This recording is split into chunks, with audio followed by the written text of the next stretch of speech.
Welcome to Dulles. We're a community of faith that embodies the love of Jesus for the good of our neighbor and renewal of our world. We're so glad you're listening.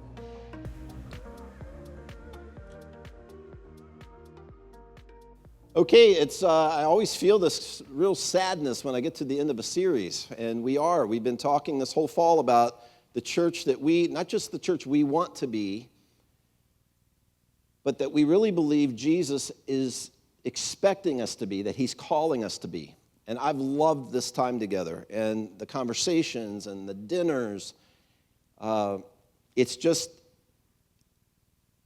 you know, when you stand on a stage or platform, you want to say positive things and you want to create momentum, and we just want to keep it real here. I've not felt or sensed the energy, the excitement about being in the center of what God's doing on planet Earth and us being a part of that, and just relating love to the people around us. Our country, certainly our world, but where we live here in our context, is desperate. It's desperate. Our neighbors, our coworkers are desperate for something new, something that's just not the same old debating and loud opinions where people will tell something of their brokenness or something of their own hurt and how our God has stepped into it and is reshaping us. And so that's really been the crux of what this series has been about. The series we've called Mission Ready. And we've used the moon dust and the landing in 1969 as a picture throughout this series. And I want to just take us back to that first moment. What was the first moment on July 20th when the Eagle landed? That first big moment that happened on the moon. The well-known one is what Neil Armstrong said as he stepped. And those powerful words, and that's really been the picture. You know, one small step for a person. But man, this is a giant leap. This is a movement for humanity kind of statement. And we've seen that as a picture of what Jesus is calling us to in the series. We just take one step. He calls us, in following him, take this next step of risk with me. But at the same time, you're going to be joining this movement that actually is the only way our planet will change. The politics in Capitol Hill are never going to change the human heart. We just keep, this is a refrain that we just keep hitting. It's never going to change what you and I desperately want to see happen in our world and in our neighborhoods. Jesus' movement that he calls the church is what's going to change everything. Well, let me pause here. This really has nothing to do with my message. But the first big moment on the moon, this is just a by the way because I'm a space nerd and I watch YouTube videos about these things. The Eagle landed with all the stress of almost running out of fuel, and Buzz Aldrin pulls out of his kit communion elements from his church. He was a Presbyterian elder. And Holly's nodding her head. She's a science teacher and knows this. Buzz Aldrin thought two things. I want to, when we land, because I know we're going to land, and there was a 50% chance of actually landing and not dying. When we land, I want to give thanks to God. But he thought, what is the first thing that should always be known when humans step off of planet Earth onto another celestial being? What's the first? And he thought communion. And so he read in that capsule, John 15, and took the little piece of bread from his church and that little packaged vial of wine and gave thanks for what Jesus has done. Okay, that has nothing to do with my message. That's just actually the first thing that happened. The next thing that happened was that small step, but man, that giant moment. And that is such an appropriate picture. Sometimes we can be intimidated, but I don't know the Bible. I don't know how to start a conversation. You thought this? I know you've thought it. I'm in these conversations regularly, and I've thought it many times. I don't know how God could use, but the thing in my past that no one knows, God can't, and you sound like Moses when you say that. We've gone through all of this in this series. Jesus is looking for people just like you and me to participate in this movement that will change everything. And you just take the next step.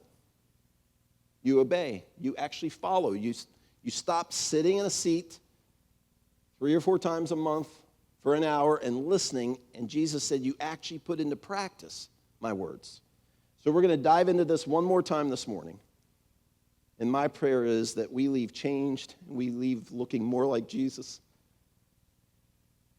What is our vision here? Vision, a compelling vision that works in Nike and at Google and the Coca-Colas of the world. A compelling vision that actually works. It's a picture of the future. And it's so clear, it's so motivating and inspiring, it changes you now. Vision is a picture of the future that inspires people now.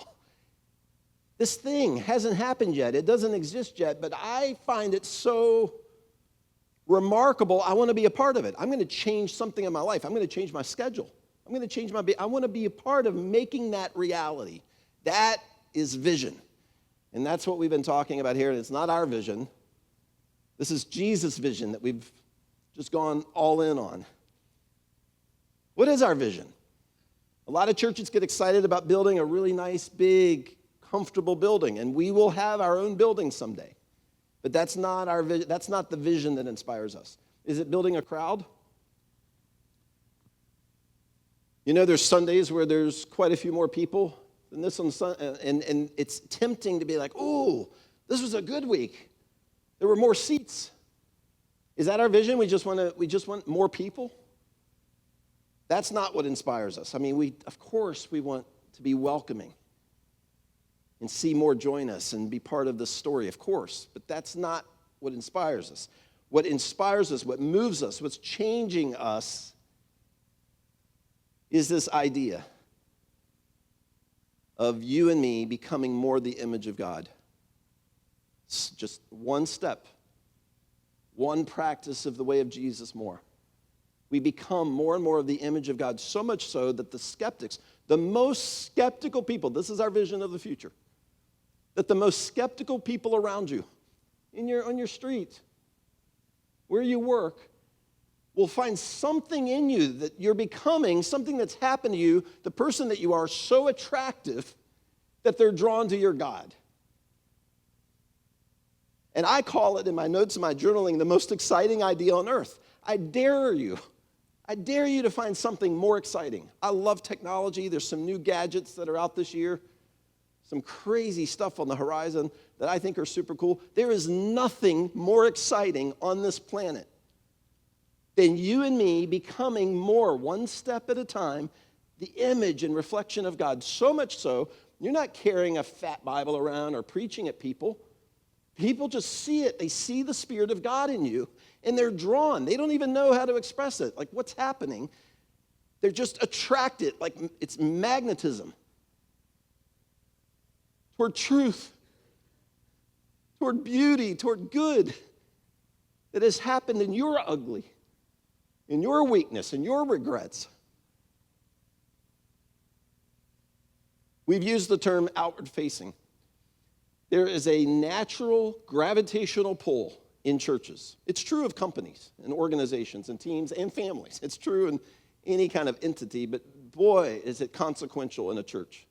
The natural gravitational pull is always going to be inward. What do I need? What do we want? What are the songs that connect to my heart? Am I sitting where it's comfortable to sit? Jesus challenges page after page after page to be outward facing. We have this notion that Jesus started with the disciples, the godly church leading disciples. He started with a group of just the most motley. You would never think of these guys. Sunday leading the first church in the church that would expand. Are you kidding me? There was no insider. There was no inside. It's always been outward facing since the beginning. We have this chart now, this map that we've gone through a couple times in this series. I want to just kind of highlight 2 parts of this real quick. We're going to go through this quickly. If you're new and we don't have time to go through all of this morning, but this has become a blueprint for us here at Dulles. of how we interpret the New Testament. And for us, it starts at the top. But for most of church history and recent church history, the last couple hundred years, particularly in our country and our culture, the map starts here at the bottom with followers, insiders. What do our insiders want? What do our church people need? What do we like? What are our preferences? What makes us comfortable in church? And then as we move, this goes clockwise. We move the heaven. We haven't grown up in churches in America thinking about Jesus' prayer, his vision of the future, that heaven, through you and me, through his church, is going to come to earth. In fact, we're to pray that way. No. Instead, we've been praying, God, come take us away. Get us out of this awful, ugly place.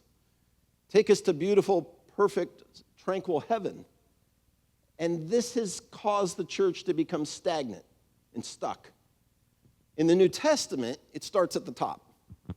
And we call this person the observer, the person who's just distant, kind of watching, curious. I could never be on a journey. I could never be close to God. Moves to the seeker. That's supposed to be the Uvar Hazy, Aerospace Museum. Like getting closer. I want to kind of see what this is like. What could God really be? What's possible? What's possible and true? And then we as a church lead them to become followers of Jesus, where they don't sit in an airport terminal and the crowd gets bigger and bigger. See, in churches, we tend to think that way. But in an airport gate, it's miserable. It's miserable if the crowd just gets bigger. The airport gate is about helping people be on mission, helping people board, become who they're supposed to be, so that we can be part of the movement of heaven descending to earth, God's kingdom arriving here on earth. So like Jesus, we start with people's stories, not their sins. And this is hard. An inward-facing church starts with, well, they act like this. Well, it leads the church to become what the church is against. And you could say that a lot of church history, recent church history, the church has been known for what it stands against, what it protests. That's what happens when you start with people's sins.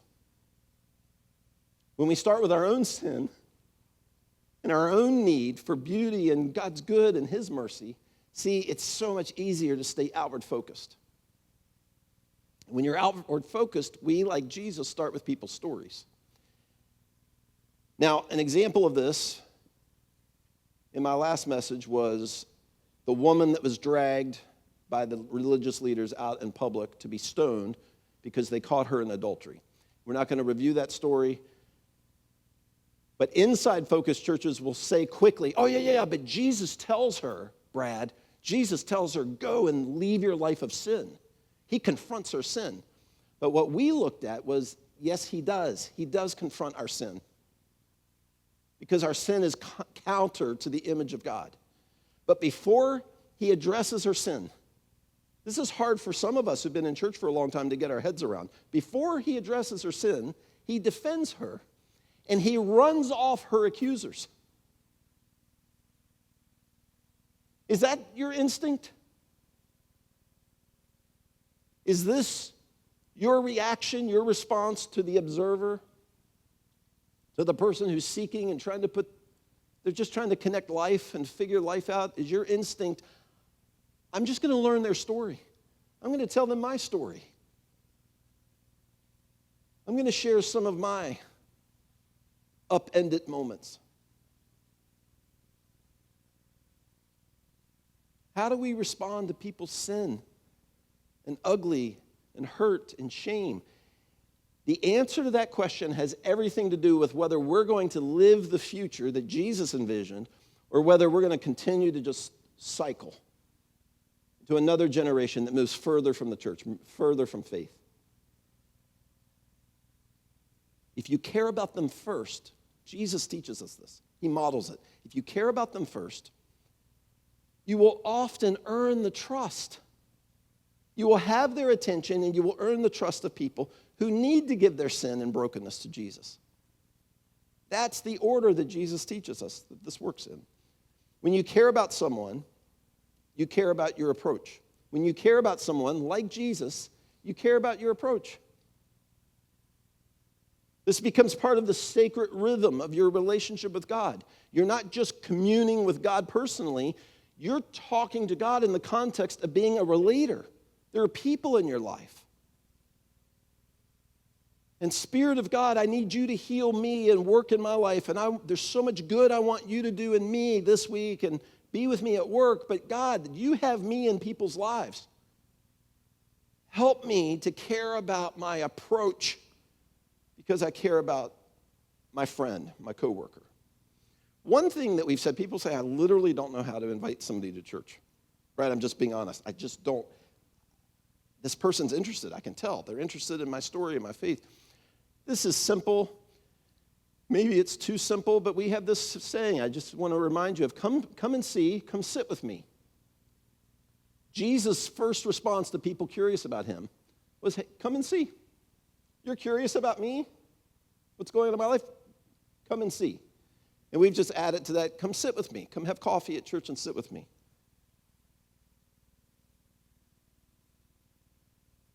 Political affiliation has become a litmus test today for so many churches. Oh my gosh, it's just maddening. I'm going to say it one more time. Don't throw anything at me. Yes, we should vote, and we should care about this country, and we should be so grateful for this country. I saw someone on YouTube just a couple days ago. After the last election, she moved to another country. And she was talking in this YouTube video to her friends, and she said, right or wrong, I'm missing America. This isn't the experience I was expecting. America's got a lot to be thankful for. And I just thought that is a good perspective, regardless of what side someone's on. Yes, you should care about this country. And you should take seriously the issues that are happening in this country. But man, when we elevate it to this place of I go to church for an hour, but then I debate what's happening in our country. I care about votes that are being passed on Capitol Hill. You're just missing it. You're forfeiting your involvement in the greatest movement on planet Earth. So I said at the end of my message last week, I'm going to pick this statement up next time. I said where some church leaders divide between left and right, we here at Dulles, and we're putting our flag in the ground on this as we end this series.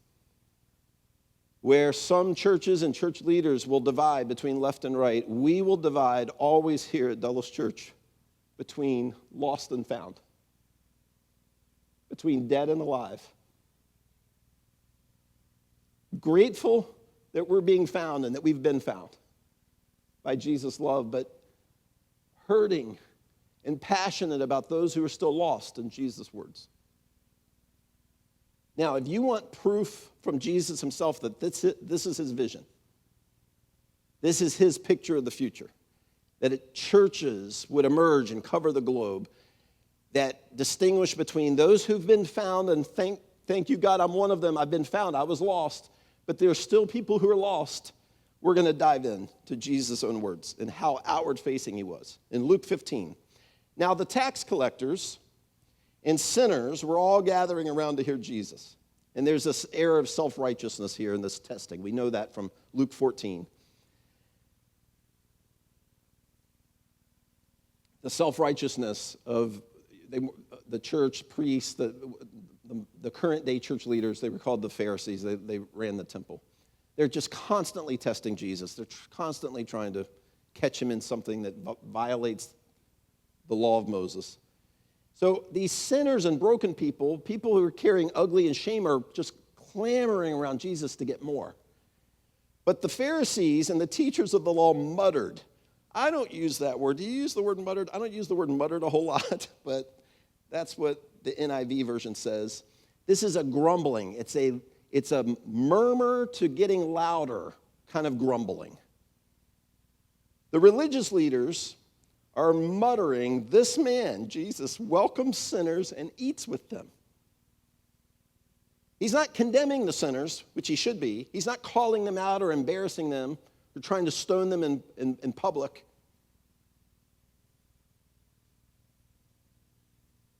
He's welcoming them. No one of any kind of righteous reputation would welcome a sinner. He's not preaching at them. He's not throwing the Bible at them. He's welcoming them and eating with them. That eating in Jesus' day in particular was this sign of just short of family. I'm welcoming you to the table. It is like you are now in my circle. And this makes no sense to the religious leaders. So Jesus hears them, sees them muttering, and he replies with 3 parables that are just profoundly significant to me. And if you've been walking with Jesus, I'm sure to you as well. The first parable in verse 4. Suppose one of you has 100 sheep and loses one of them. Doesn't he? Isn't this the first instinct? Jesus is being somewhat rhetorical and really challenging here. He's hitting the Pharisees hard, but he's giving you and me his picture of the future. He loses one of 100 sheep. Doesn't he leave the 99 who are safe and in the pasture and go out leave the open country and go out and find the lost sheep? Jesus is like, of course, right? Isn't that what you do? You leave the 99 and you go after the one that's missing. It's so easy in our theology world today, and depending on just your background or if you grew up in church, it's so easy for us. You would never say this out loud, but it's so easy to think somehow subconsciously, there's 99. It's pretty good. That's still an A+. Isn't it? Isn't that in our selfish default in how busy we are, the little bit of time we have? Really? That one? But it's what we do. If you lose something of value, you stop everything and pursue finding it if it's valuable to you. Amy called me years ago. The girls were little. Reagan was a baby, and Mackenzie was probably 4 or 5, I think, maybe 5. And she calls me from Fair Oaks Mall, hysterical, like somebody had died. And what I eventually learned was she had lost Mackenzie in Fair Oaks Mall. In malls, for those of you in your 20s or younger, malls used to be more crowded than they are today. And a friend had approached Amy, and they had a conversation, this woman, and then Mackenzie just followed the woman into the crowd and disappeared, and Amy couldn't find her. Wouldn't it be odd if Amy had called me and said, okay, Brad, just give me a second here. Don't react until I tell you the full, I've lost Mackenzie. But there's some good news. I still have Reagan. Reagan's right here. She's happy. So, yeah, this is partly bad, but there's some good news. There's some good news here. That would be ridiculous. And yet, Jesus is inferring this is our instinct. Inward-facing churches think and operate this way. It's just easy. Well, yeah, there's a lot of, but they're being rebellious. Or if they wanted to go to church, they just go to church. That's what inward-facing people think. And it's shallow and it's lazy. When he finds it, Jesus says, when he finds that sheep, doesn't he joyfully put it on his shoulders and he goes home and then he calls his friends and neighbors? Seriously? You're going to call your friends and neighbors when they could potentially say, how'd you lose the one sheep? He calls his friends and neighbors. Rejoice with me, I found my lost sheep. I tell you that in the same way, there will be more rejoicing in heaven. Boy, this is level setting about the kingdom of God. Jesus is asking you and me to pray that we're a part of, bringing heaven to earth. This line right here. There will be more rejoicing in heaven over one sinner who repents, means turns the other direction, turns towards life and truth, than over 99 righteous persons who do not need to repent. So the question is, do you believe that?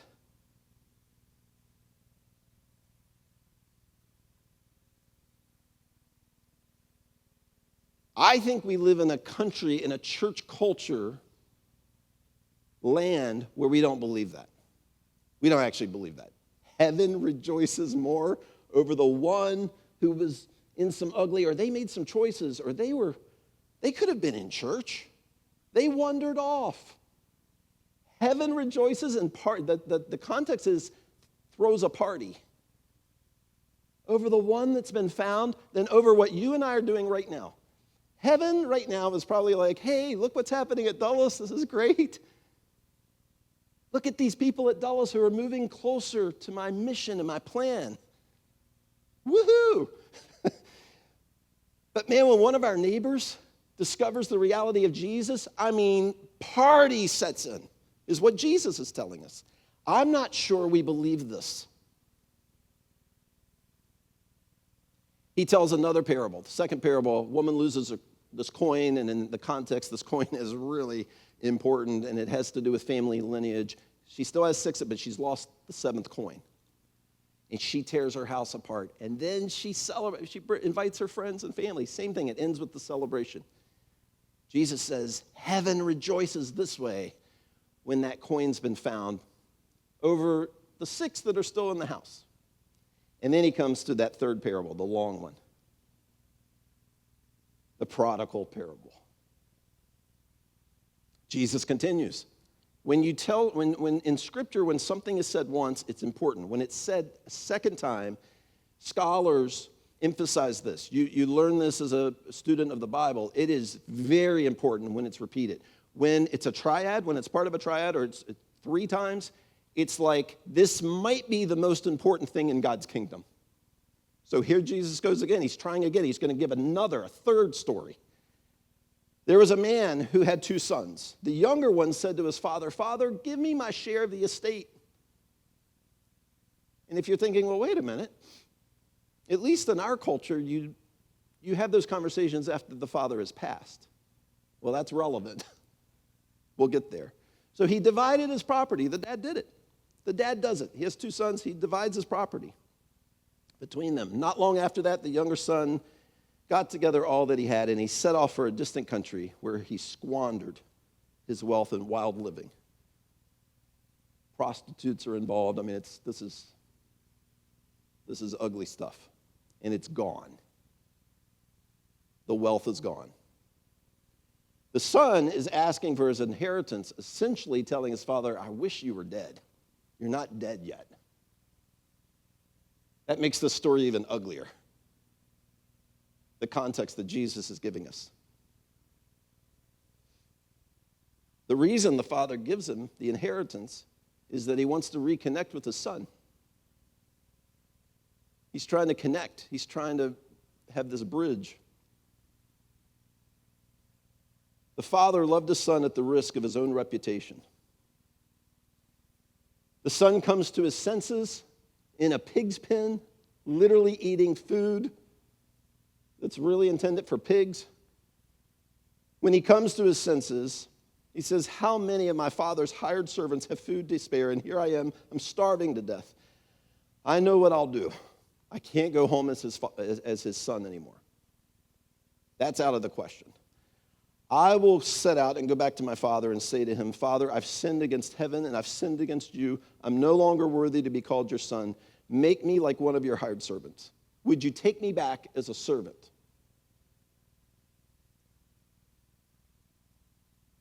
The son is missing home. And yeah, maybe sometimes for that person, or maybe for you, you had to hit rock bottom. For some of us, that's what it takes. And the son's missing home, but he's not sure if home is missing him. And this is what so many of our neighbors and coworkers struggle with. If you think, well, they just are rejecting faith, the truth is we're all made to be connected to God. We're all searching for God. Every human being is. The deep, maybe subconscious question that our neighbors and coworkers are asking often is, are they missing me? If I come home, I'm not sure church is home, but if I try to come home and find true connection, am I missed? Will I be welcomed? Will I be shamed? When people come to church, I'm going to just read straight out of my notes here. When people come to church for the first time or back to church, they aren't sure if they've been missed or are wanted. That's on us. That's not on Jesus' mission or his vision of the future. This is on us. What they experience in the parking lot when they walk through the doors, for so many returners and seekers, they don't know how the church feels about them.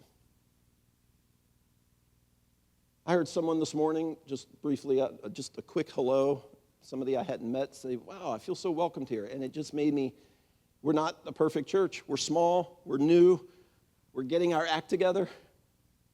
But man, that to me, just hearing that statement once in a while, I hear it often enough, that tells me something of God's kingdom is working here. Our gathering here, for those of us who follow Jesus, our gathering is really not just for us. It's really to connect and welcome and come alongside others, to share our stories of brokenness and hurt.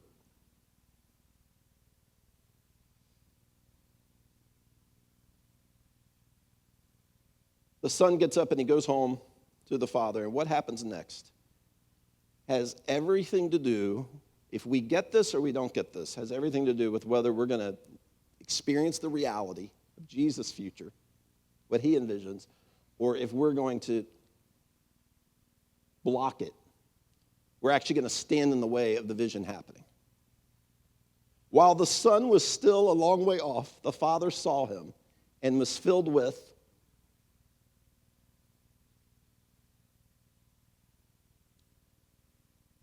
what comes next changes everything.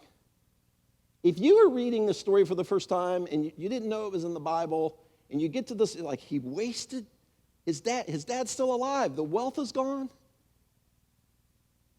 prostitutes, how would you fill in this next part? While the son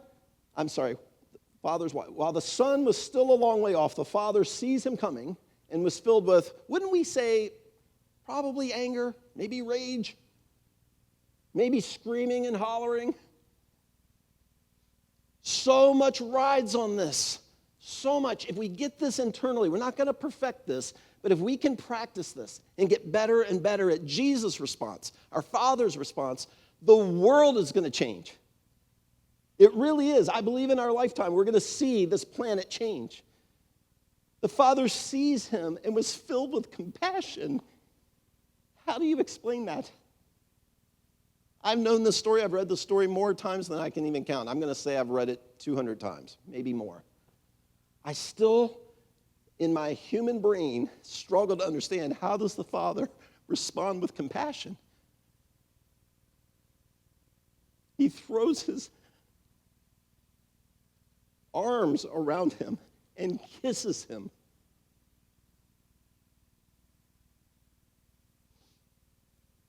And then he announces, kill the fattened calf. Get the best robe, the robe for the prince's son. We're having a party tonight. And then the older brother freaks out and is jealous, like, I've been here. You're not throwing a party because I'm here, I'm committed to you. No. We're throwing a party because my son who was lost is found. He was dead, but he's alive again. This is I'm telling you, this is a mind trip. This is changing how we see God's kingdom and what God is waiting on us in our participation for the invasion on planet Earth and into our streets and neighborhoods and places of work. Compassion. We've got to stop.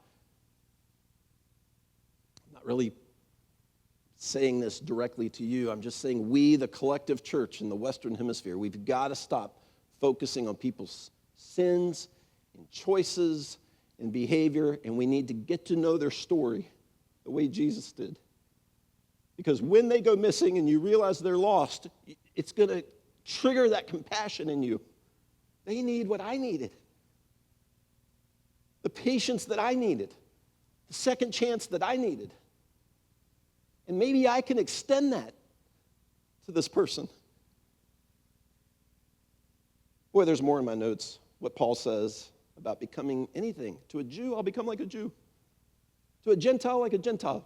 Insider to an outsider, I'll become like them, so as to win as many people to the heart of Jesus that I can.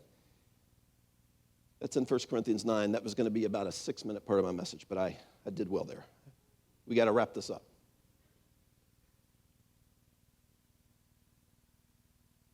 I'm going to say it again. While some churches focus on the divide, left and right, I wonder how they vote. Do they agree with us?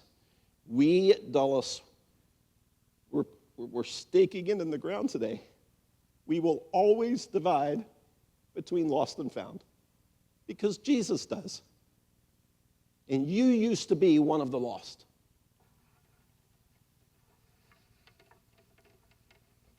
So, the last statement of this series. We envision a world where people who are skeptical of what we believe become envious of the way we live. That's Jesus' picture of the future. You don't have to preach at people. People who are skeptical of what you believe will actually become envious of your life and the way you live because of the reality of Jesus in you. This is where I'm going in the weeks and months ahead, and I just want you, so many of you said, I'm in. I'm going with you. I just hope all of you will. Will you go with us? It requires stepping. This is not a call to come sit with us more on Sunday mornings. We're becoming practitioners. That's what following. Being a disciple is taking on the disciplines of the one we're following. That is, I'm walking. I'm actually stepping. I'm going to take those risks. I'll misstep at times, and God's love will be ready for those moments. Will you step with me? Will you follow this version of Jesus? This is the Jesus that came into our world to change our world, to love us back to himself. And yes, that's for you, but it's also for you to extend to the people around you. Jesus, we say yes. We surrender our brokenness and ugly to you. May we more fully trust you in this moment with our sin and our ugly, our selfishness. Jesus, we give you our lives. And Jesus, this is not a journey that's intended just for me and you. This involves the people around me. I am now a light bearer, an image bearer to the people around me. Everyone hearing my voice, we are image bearers of you.